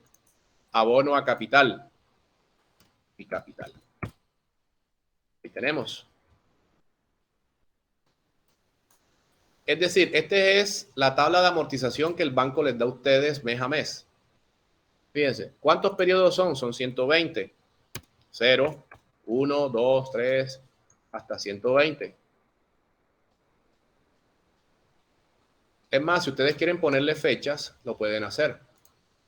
Yo aquí puedo insertar, puedo colocar fecha. Por supuesto que tienen que colocar el formato de fechas. Entonces, la fecha de hoy es que 25/11/2021. Ahí tenemos. El otro mes va a ser 25 de diciembre. Oye, en un mes de 26 Navidad. 12/2021 y yo lo jalo. Fíjense, 25 de enero hasta, creo que hasta 2030 y pico. Ahí está, 2031, 25 de noviembre de 2031 es cuando ustedes terminan de pagar el crédito. Esto es por conocerlo. Hoy, ustedes van al banco, hacen la solicitud y digamos que hoy le desembolsan el crédito. O ustedes hicieron esta vuelta hace 20 días o 15 días, entregaron todos los documentos y hoy ustedes van a buscar el desembolso. Ustedes no van a pagar cuota hoy, 0 pollos. Vamos a darle formato. Yo tengo mi problema con las cifras decimales. Si ustedes quieren, colóquenla. Yo no.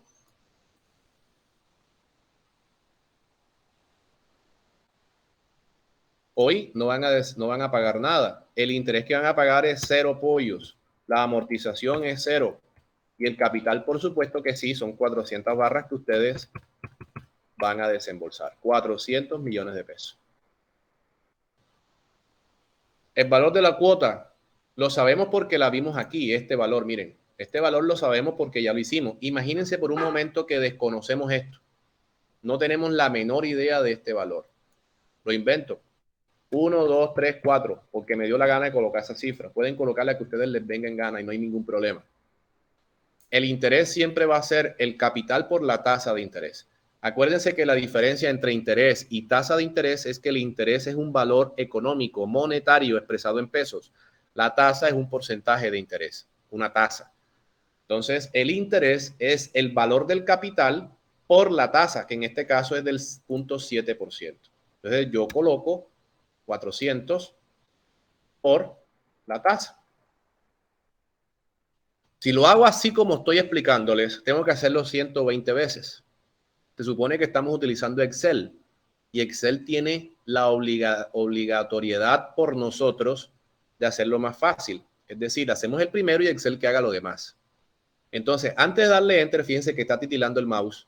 Yo le hundo acá F4. Si ustedes se dan cuenta, la celda del 0.7% es I13. Si ustedes se dan cuenta, alrededor de I no hay nada. Pero si yo le hundo F4, aparecen, miren la pantalla, aquí van a aparecer unos signos pesos. ¿Eso qué significa? De que yo estoy fijando la celda I13. ¿Qué estoy haciendo yo? Estoy obligando a Excel a que siempre me multiplique el capital por 0.7. Es decir, esta celda de aquí de capital la estoy obligando a que me multiplique siempre por 0.7. Si no hiciera eso, tendría que hacerlo yo 120 veces, imagínense. Entonces, eso es engorroso. ¿Qué es lo que ustedes pagan cuando dicen valor de la cuota? Es interés corriente más interés de mora más amortización o lo que normalmente llamamos abono a capital. También se llama lo mismo.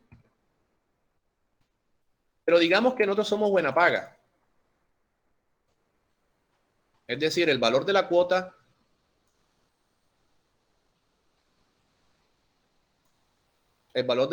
es intereses corrientes, en plural. Interés corriente, no, así está bien. Más intereses de mora, más amortización. Digamos que somos buena paga. Entonces vamos a anular de la ecuación los intereses de mora. Entonces, si yo quiero reemplazar o hallar la amortización o abono a capital, ¿qué me queda? Me dice que es igual a ¿qué? A valor de la cuota menos interés corriente. ¿Cierto? Eso es lo que yo tengo que hacer aquí. Es decir, la amortización aquí es igual. Me va a dar negativo porque colocó un valor bastante paupérrimo acá. Eso no importa. Eso no importa. ¿Y qué viene siendo el capital? El capital es el capital que tenía anteriormente menos lo que aboné a capital. Es decir, el capital anterior menos lo que aboné. Como esto es negativo, pues me va a aumentar. Eso tampoco importa. Yo lo cuadro ahora, no se preocupe. Entonces aquí tengo el primer cuadro. Ahora, si yo lo hago así, tengo que hacerlo 120 veces con la cuota 1, 2 y 3. Por eso vuelvo y digo, vamos a utilizar la herramienta financiera. Entonces yo digo, bueno, la segunda cuota es igual. Esa es una de las condiciones de la anualidad. Y antes de darle Enter, la vuelvo a fijar con F4. Fíjense, aparecen los signos pesos alrededor de la letra. Y le doy Enter. Esto lo jalo hasta la última cuota de 120, que es el 25 de noviembre de 2031. Y estos tres vuelvo y los jalo igualito hasta la última.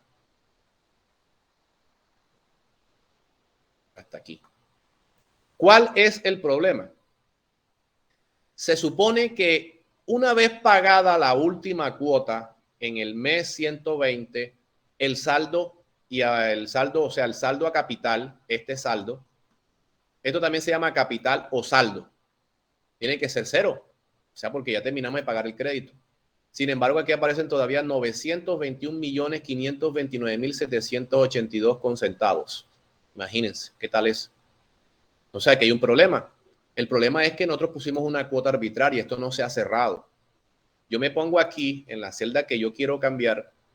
Me voy aquí para datos. Me voy aquí para análisis de hipótesis. Busco objetivo.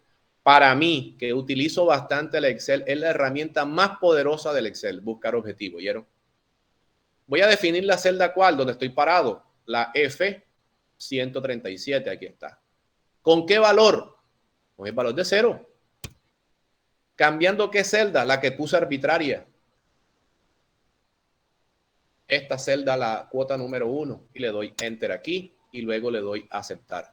Él comienza a hacer iteraciones. De acuerdo a la memoria del computador, pues la hará rápido. Mírenla. Ahí está. Valor de la cuota, 4.938.000. Miren, que es la misma. Y aquí aparece 0. Aquí, como no colocamos cifras decimales, aparece 0.000 algo, pero es 0. Pues, vuelvo a aparecer en rojo porque hay una mínima cosa ahí. No le presten atención a eso. Entonces, fíjense, aquí esto se llama tabla de amortización estilo francés. Aquí las cuotas son iguales. Fíjense, 4.938.060, tal cual como está aquí. Y el pago de todo esto. Aquí está mostrando el comportamiento del crédito. Acá no mostraba nada. Aquí muestra el comportamiento del crédito mes a mes. Por ejemplo, queremos saber dentro de un año, el 25 de noviembre de 2022, aquí, ¿cuánto sería? Digamos que llegamos al año que viene, pagamos la cuota número 12 de 4.938.000, debemos todavía 373 millones. Pasaron 5 años, cuota 60. Pagamos la cuota 60, debemos 241 millones de pesos. Fíjense que esto muestra el comportamiento mes a mes. Si yo sumo todo lo que aboné a capital aquí al fondo, ¿cuánto me debe dar? ¿Cuánto debe ser la respuesta de toda la amortización? 400 millones de pesos. Miren, es todo lo que aboné a capital. Lo que voy a hacer no es correcto desde el punto de vista matemático, desde matemáticas financieras, es sumar todos los intereses porque no estoy teniendo en cuenta el valor del dinero en el tiempo. No es lo mismo pagar haciendo este ejercicio, o sea, no es lo mismo pagar hoy, en un mes, el 25 de diciembre, 2.800.000, que pagar a la vuelta de 10 años, 34.000. No es lo mismo jamás. Entonces, en intereses te pagas 192 millones, en abono 400 millones de pesos. Ahí tenemos todo eso. Repito, fíjense que al principio de los créditos, cuando las tasas de interés son bajos, el crédito, fíjense que al principio 2.800.000, el interés es mucho mayor que la amortización. Pero a medida que vamos pagando, la ecuación se iguala. Fíjense que llega un momento en que los dos valores son relativamente iguales. Por aquí. Aquí 2.462.000. Todavía estamos pagando, aquí estamos pagando más. Fíjense, en la cuota 21 pagamos más intereses que abono. Pero ya el siguiente mes comenzamos a pagar menos intereses y más capital. Eso es lo que conviene. Por eso entonces, cuando tú, por ejemplo, llegó el año 25 de agosto de 2023 y tú tuviste un contrato grande y te ganaste un pocotón de plata y tú quieres pagar el crédito, tú pagas la cuota 21, después de haber pagado la cuota 21, el banco te dice, todavía usted debe 351 millones de pesos. Aquí están. Esto es lo que tú debes mes a mes, cómo se comporta el crédito. Esto es lo maravilloso de este sistema. Ustedes me imagino que lo habían visto en matemáticas financieras, ¿cierto?